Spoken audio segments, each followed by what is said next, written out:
அனைவருக்கும் வணக்கம். இந்த பகுதியில் நம்ம பார்க்க போறது சனி, செவ்வாய், ராகு, கேது தோஷம் நீங்கிறதுக்கான சில எளிய பரிகார முறைகள் நம்ம என்னென்னு பார்க்க போறோம்.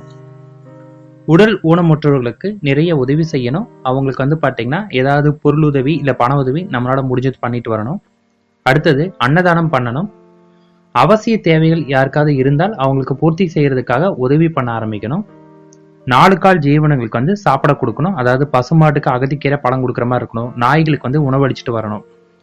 ஏழை பெண்களுக்கு திருமண உதவி செய்யணும். விதவை பெண்களுக்கு அவங்க மறுமண ஏற்பாடுகளுக்கு உங்களால முடிஞ்ச உதவி நீங்க பண்ணணும். அதே போல வயசான பசுக்கள், பராமரிப்பு இல்லாத வயசான பசுக்களுக்கு நீங்க பராமரிக்க ஆரம்பிக்கணும்.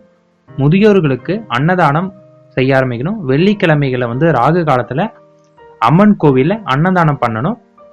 ஒவ்வொரு மாசமும் சங்கடகர சதுர்த்தி அன்னைக்கு உங்க வீட்டுல கணபதி ஹோமம் பண்ணணும். தினமும் 1008 தடவை காயத்ரி ஜபம் நீங்க வீட்டுல பண்ணிட்டு பண்ணணும்.